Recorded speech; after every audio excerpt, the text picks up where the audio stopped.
श्रीमद्भागवत चतुर्थ स्कंद षोडश अध्याय। मैत्रेय उवाच भृगु अंगिरा मुनि जेते ऋषि मिलिले समस्ते भाड़ती अति मन दुखे प्रजा रक्षण राजके कहती जेबे नाही राजा दुष्टे लुटिबे जन प्रजा हेमंत विचारी समस्ते बेणुर जननी अग्रते राज्य रक्षणे धर्म कही सकल जने रुंड होई विचार करी अतिरेके बेणुकु राजा अभिषेके निज भुवने कले राजा जेणे रक्षित जन प्रजा दुष्ट जे थिले दुष्ट पणे लुटिबे बोली प्रजा गणे बेणुर राजपण कने लुचिले शुणी घोर बने सुवर्ण डरे जेणे जेने नाग पशिले गिरी घोर मार्ग बेणु जे राज्य राजा होई राज संपद गर्भे भई स्वभावे दुष्ट दुराचार धर्म न करई विचार आत्मा को सिद्ध प्राय मणि ऋषिंक वचन न शुणी लभिण शेष विभूति मातिला जेने मत हस्ती कांचन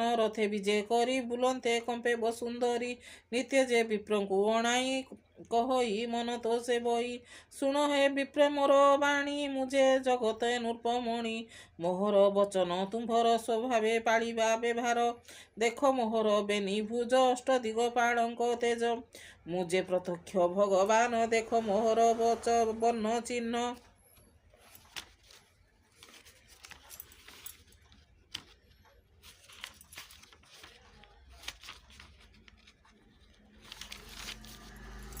ब्राह्मण आदिचारी वर्ण पासे बसाई प्रजागण आत्मा को सिद्ध प्राय मणि कहई असंभव बाणी शुण सकल प्रजा जने ब्राह्मण आदिचारी बने मोरा जे यज्ञ न करिब पितृदेवता न पूजिब दान न देव विप्र हस्ते तीर्थ न जीव पाद गते संसारे धर्म कर्म जेते सकल समर्पिब मते मत मु बड़ नाही आन मुझे प्रत्यक्ष भगवान मो नाम जपुथिब तुंडे मते पूजिब अग्निकुंडे जे मोर वाक्य न करिब मोरा जे दंड हे नथिब जीवन नासिबी ताहार सर्वसंपद करी जूर हेमंतपुर ग्राम देशे हस्तिकंधरे भेरी घोषे घोषणा देला सर्वदेशे शुणी सकल जन त्रासे वेणुर वाक्य सिरे कले सकल धर्म उपेक्षिले जपंती तार नाम नित्य भये खटंती पादगते हेमंत राजा दुष्ट पणे देखि भाजंती मुनिगणे पण देखि भाजंती मुनिगण कहती एकुआरे चाही हेमंत शुणिला तो नाही भूमि रे जेते राजा थिले हेमंत केबा प्रकाशिले यज्ञ न कले मेघ नाही वृष्टि न कले अन्न काई ए पंच यज्ञ क्रिया कोपे अधर्म त्रिभुवन कंपे ए घोर संकट पड़िला उभय लोकनाश गला आंभे हाकू राजा कलु सर्प को क्षीर पिआइलु से जेबे बढ़े अति घोरे क्षीरदाता प्राण हरे आंभे न भुजी कलु बुझी कर्म कलु बेणु को राजा पण देलु सर्प को देलु क्षीर ग्रास आंभे न होइलु एमे नाश सुनिथा गर्भरु संभूत स्वभावे जम सुता सुत आंबे हार पासे जीवा धर्म वचन बुझाइबा ए जेबे बोल न करिब अधर्म भावे ए मरिब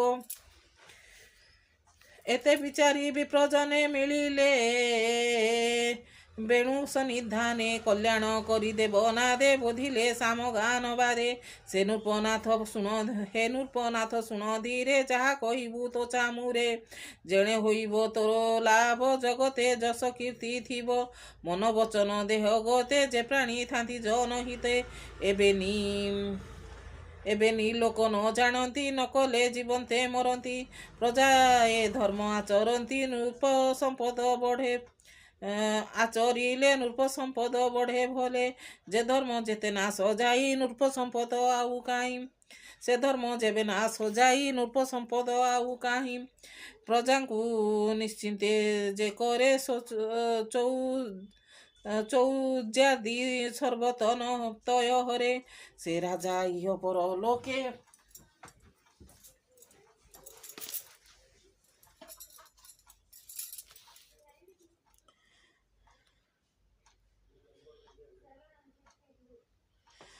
लोके आनंद मने रहे सुखे ଯେ ରାଜ୍ୟ ପରଦେଶେ ବିଷ୍ଣୁଙ୍କୁ ପୂଜନ୍ତି ହରସେ। ସେ ରାଜା ଯଜ୍ଞ ପୂଜା ପାଇ ବିଷ୍ଣୁ ସନ୍ତୋଷେ ଦୟା ବହି। ରାଜା ପ୍ରଜା ସୁଖ ବଏ ଧର୍ମ ଚାରି ବେଦ କହେ। ବିଷ୍ଣୁର ପାଦ ପଦ୍ମ ତଳେ ଖଟନ୍ତି ସର୍ବଦିଗ ପାଳେ। ସେ ସର୍ବ ଯଜ୍ଞମୟ ହରି ମନୁ ଦେବତା ଆଦି କରି। ସେ ହରି ଯଜ୍ଞ ହେଲେ ତୋଷ ସଂସାରେ ରହିବ ତୋଜସ। ସର୍ବଦେବତା ତାର ଦେହେ ବସନ୍ତି ସର୍ବଲୋମ ପ୍ରାଏ। ସେ ସର୍ବ ଦେବମୟ ହରି ତାରଙ୍କ ଚରଣେ ପୂଜା କରି। ଲଭିବୁ ସର୍ବ ଶୁଭ ଭଲେ ଆମ୍ଭର ଧର୍ମ ବାକ୍ୟ କଲେ। ବେଣୁରୁ ବାଚ ଋଷିଙ୍କ ବାକ୍ୟ ଶୁଣି କନେ ରାଜା ବୋଲଇ କୋପ ମନେ। ତୁମ୍ଭେ ସମସ୍ତ ମୂର୍ଖ ଅଟ ଧର୍ମ ବୋଲି ଖଟ। ମୁଁ ଅଟେ ଅନ୍ନଦାତା ସ୍ୱାମୀ ମତେ ନ ପୂଜ ମୂଢ଼ଗାମୀ। ରୂପ ସ୍ୱରୂପ ଈଶ ମୁଁ ହିଁ ମତେ ନ ପୂଜ ଆଜ୍ଞା ବହି। ଏ ଅପରାଧେ ଇହ ଲୁଖେ ସୁଖ ନ ମିଳେ ଅନ୍ୟ ଲୋକେ। ଯଜ୍ଞ ପୁରୁଷ କେ ଅଟଇ ମଭିନୁ ଅନ୍ୟ କେହି ନାହିଁ। ଦେଖ ନୃପତି ଏ ଶରୀର ଦେବେ ବସନ୍ତି ଅଧିକାର। ଦେଖ ନୃପତି ଏ ଶରୀରେ ଦେବେ ବସନ୍ତି ଅଧିକାରେ। ବିଷ୍ଣୁ ବିରଞ୍ଚି ମାହେଶ୍ୱର ଇନ୍ଦ୍ର ପବନ ଦିବାକର। ଯମରାଜନ ଧର୍ମଦାତା ସୋମଧରଣୀ ଭସ୍ମକର୍ତ୍ତା। ଇନ୍ଦ୍ର ବରୁଣ ଆଦି ଯେତେ ସର୍ବେ ବସନ୍ତି ନୃପ ଗାତ୍ରେ। ସେ ବର ପାଦ ସାପ ଦିଅନ୍ତି ଲୋକେ ନୃପ ଶରୀର ଏକେ ଏକେ। ଏ ଦେହେ ମହିମା ନ ଜାଣି ଅଧର୍ମ ଧର୍ମ ପରିମାଣି। ଏଣୁ ତୁମ୍ଭର କର୍ମ ଯେତେ ସେ ଧର୍ମ ପୂଜା କର ମତେ। ମୋହର ଅଙ୍ଗେ ବନ୍ଦୀ କର ଏ ଧର୍ମ ସୁକର୍ମ ତୁମ୍ଭର। ସୁଯଜ୍ଞ ଭୋଗ ମୋର ଦେହି ସୁଯଜ୍ଞ ଭୋଗ ମୋର ଦେହି ମତହୁ ଅନ୍ୟ ଦେବ ନାହିଁ। ଏମନ୍ତ ବିପରୀତ ମତି ଭଜିଲା ପାଷାଣ୍ଡଙ୍କ ଗତି। ମୁନିଙ୍କ ଅନୁରୋଧ ବାଣୀ ନିଶ୍ଚୟ ନ କଲା ପରିମାଣି। ସ୍ୱଭାବେ ଦୁଷ୍ଟ ଅନର୍ଗଳ ଆତ୍ମକୁ କଲା ଅମଙ୍ଗଳ। ଏମନ୍ତ ମୁନିଙ୍କ ବଚନେ ଅବଜ୍ଞା କଲା ଦିନେ ଦିନେ। ଆତ୍ମା ପଣ୍ଡିତ ମାନ୍ୟ କରେ ମୁନିଙ୍କ ବଚନ ନ ଧରେ। ମୁନି ଏ ଦିନେ ଦିନେ ଆସି ଧର୍ମ କହନ୍ତି ପାଶେ ବସି। କେବେ ହେ ନ କଲା ବଚନ ମୁନିଙ୍କୁ କଲା ଅପମାନ। ତାହାର ଧର୍ମ ବିଶ୍ୱାସେ ମୁନି ଏ ବୋଲନ୍ତି ଏ ରୋଷେ। ବୋଲନ୍ତି ଏ କୁଆରେ ଚାହିଁ ଏହା ଜୀବନେ କାର୍ଯ୍ୟ ନାହିଁ। ଏହାର ଧର୍ମ ଆଚାର ପ୍ରଜାଏ ନାସିଲେ ସଂସାରେ। ଅସାଧୁ ବ୍ରତ ଏହା ଦେଇ ନୃପ ଆସନେ ଭୋଗ କାହିଁ। ଯେ ରାଜା ଲାଜ ଦୂର କରି ଯଜ୍ଞ ନିନ୍ଦନ୍ତି ନରହରି। କେତା ଶହେ ଦେହ ବହି ବେଣୁକୁ ରାଜପଦେ ଥୋଇ। ଏମନ୍ତ ବେଣୁ ପାଶେ ରହି ମୁନି ଏ ମହାକୋପ ବହି। ହୁଙ୍କାର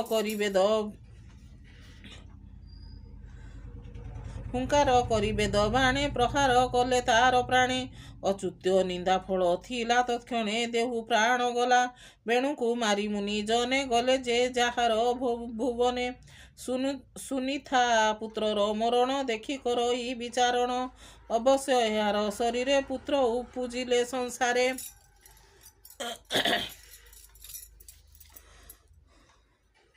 ହୋଇବେ ପ୍ରଜାଜନେ ସୁଖୀ ଏତେ ବିଚାରି ଅଶ୍ରୁମୁଖୀ। ତୈଳ ଦ୍ରୋଣୀ ମଧ୍ୟ ଥୋଇ ଦ୍ରୋଣୀରେ ଶରୀର ଜଳାଇ। ଏହି ସମୟ ଏକ ଦିନେ ସରଜୁ ଜଳେ ବିପ୍ରଜନେ। ନିଶ୍ଚିନ୍ତେ ପ୍ରାତଃ ସ୍ନାନ କରି ହୋମେ ପୂଜିଲେ ନରହରି। ବିଷ୍ଣୁର କଥା ଗୋଷ୍ଠୀ କଲେ ଏମନ୍ତେ ଉତ୍ପାତ ଦେଖିଲେ। ଶୁଭଇ ଲୋକେ ମୁଖ ଘୋଷ ଆନନ୍ଦେ ବାଦ୍ୟ ଗୀତ ରସ। ପ୍ରଜାଏ ଅନ୍ୟଥା ଦୂରେ ଭୟେ ପଳାନ୍ତି ଗିରି ଘୋରେ। ମୁନି ଚାହାନ୍ତି ଚାରି ଦିଗେ ଧୂଳି ଉଡ଼ିଲା ବାୟୁ ଯୁଗେ। ଦୁଷ୍ଟ ଧୂମାନ୍ତି ଶସ୍ତ୍ର ଧରି ଡାକନ୍ତି ମାର ମାର କରି। ତାଙ୍କ ଚରଣ ଧୂଳି ବେଗେ ଆଚ୍ଛାଦି ଉଡ଼େ ଦଶ ଦିଗେ। ଦୁଷ୍ଟେ ଲୁଟନ୍ତି ପ୍ରଜା ଧନ ଅଦ୍ଭୁତେ ଶୁଭ ଘୋର ସୋନ। ମୁନି ଏ ପ୍ରଜା ଦୁଷ୍ଟ ଦୁଃଖ ଦେଖି ମନେ ହୋଇଲେ ଗୁରୁ ଦୁଃଖୀ। ବୋଲନ୍ତି କଲୁ ମନ୍ଦ କୃତ୍ୟ ପ୍ରଜାଏ ହୋଇଲେ ଅନାଥ। ରାଜା ନଥିଲେ ପ୍ରଜା କାହିଁ ଏମନ୍ତ ବୋଲି ଦୟା ବହି। ବୋଲନ୍ତି ବ୍ରାହ୍ମଣ ବ୍ୟବହାରେ ସଂସାରେ ପର ଉପକାରେ। କ୍ଷୀରୁଜେସନ ଭିନ୍ନ ଭାଣ୍ଡେ ଯତ୍ନ କରନ୍ତି ଦଣ୍ଡେ ଦଣ୍ଡେ। କେବେ ହେ ନୁହେଁ ସେ ନିରୋଧ ଏମନ୍ତ ମଣିଶାସ୍ତ୍ରବାଦ ବୋଲନ୍ତି ଅଙ୍ଗୀ ରାଜା ବଂଶେ ଧାର୍ମିକ ରାଜା ବିଷ୍ଣୁ ଅଂଶେ ସେ ରାଜା ଗୋବିନ୍ଦ ଆଶ୍ରୟେ ପାଦ ପାଳନେ ସ୍ନେହ ବହେ ତାର ଜୀବନ ଏ ସଂସାରେ ଜିଅଇ ପର ଉପକାରେ ଏତେ ବିଚାରି ବିପ୍ରବର ପିଣ୍ଡ ମନ୍ଥିଲେ ବେଦ ସ୍ୱର ବାହୁକ ନାମେ ନର ଅଦ୍ଭୁତ ହଇଲା ପୁରୁଷେ ସେ କହୁ କୁସଙ୍ଗ ତାର ଅତି ଦୁର୍ବଳ ତା ଶରୀର ଭ୍ରୁକୁଟି କୁଟିଳ ବଦନ ଅରୁଣ ବିରାଜେ ଲୋଚନ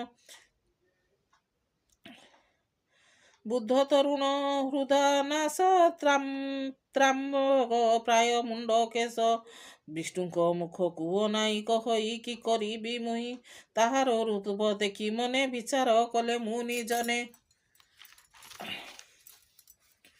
ଦେଖ ଅଦ୍ଭୁତ ଏହା କାଏ ରାଜା ଆସନ ଯୋଗ୍ୟ ନୁହେଁ ଏହାକୁ ଆମ୍ଭେ ରାଜା କଲେ ସଂସାର ନାସିବ ଏ ଭଲେ ଏମନ୍ତ ବିପ୍ର ବିଚାରିଲେ ନିଷାଦ ବୋଲି ଆଜ୍ଞା ଦେଲେ ବୋଇଲେ ବନ ହୁଏ ଓ ରାଜା ଗିରି କାନନେ ତୋତେ ପ୍ରଜା ନିଷାଦ ଗଣେ ତାର ବଂଶେ ବନେ ରହିଲେ ଗିରି ଦେଶେ